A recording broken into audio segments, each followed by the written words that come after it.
P&J Productions present a compilation of pouring. Oi! Sick. P&J Productions present a compilation of pouring.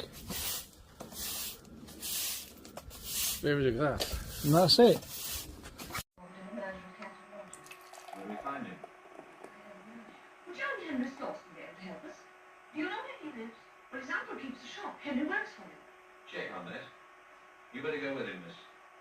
Right, we'll get these two away.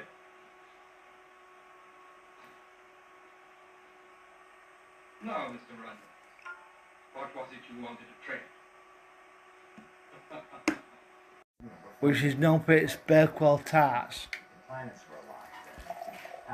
Which are like a small like bun in a tinfoil tray.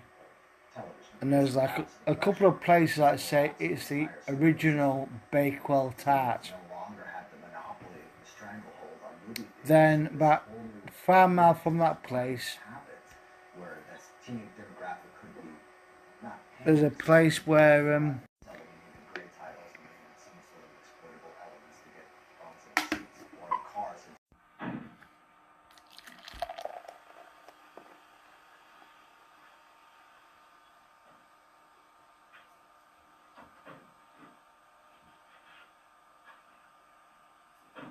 Well, we got him upstairs. Sit with him now.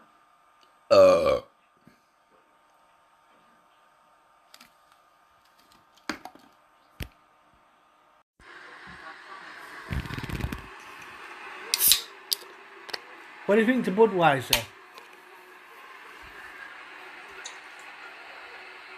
I don't like Budweiser. I don't like Bud Light. Gives me a headache when I drink it.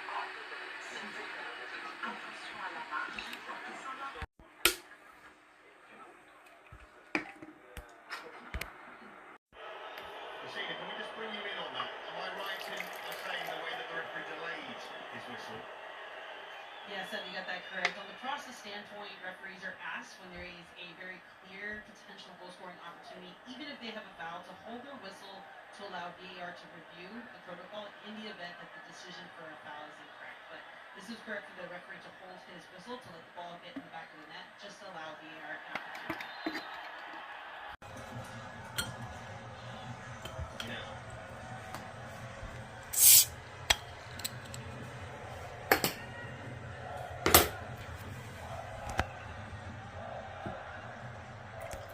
Singer.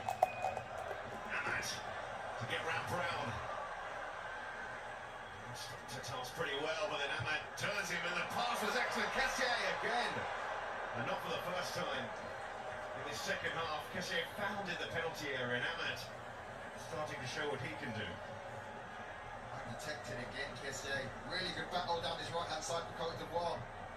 Amad and Nathaniel Brown. Amad gets the best of him again, finds the option of Kessié just unmarked. Again, probably his touch is a bit too heavy. Gives Metcher and Rudiger the chance to close him down. But he's to shoot first time he takes the touch, but the touch he takes isn't good enough. I think the time was there to take the touch, but definitely not the touch he took. The Germans take their chance on this occasion. Undav is getting very late. Amiri! Oh, that's a chance. The whole Germany bench was up. Another huge opportunity at the end of this one. Oh wow, this is the moment. Cote d'Ivoire had so many in this situation, not got the touch right. Amiri gets the touch right, just doesn't get the power on the shot. Maybe closed down well was in by the Cote d'Ivoire defender. Now, let's It's well balanced. And in many ways, knowing that both these sides will probably qualify for the knockout stages anyway, there's a certain very freedom in the way they control clear. this one as they push for a win. Metcher. Will be facing the Greek could prove important, of course. They must really meet in those knockout stages. No yet.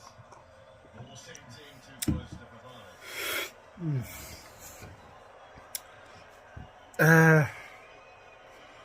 let's see. Are very popular with the Germany supporters.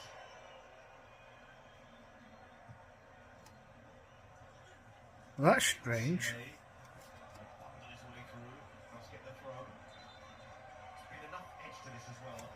This, okay, so there's different strengths of Budweiser. I'm sure that one in there is 3.4%. The World Cup limited edition one, or special edition. This one is 4.5%.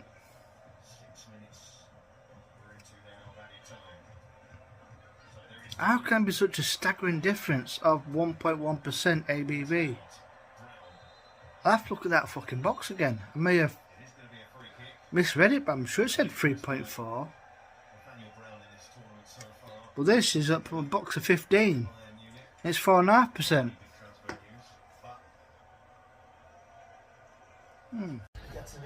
P&J Productions now present pouring ale into a glass. Bollocks.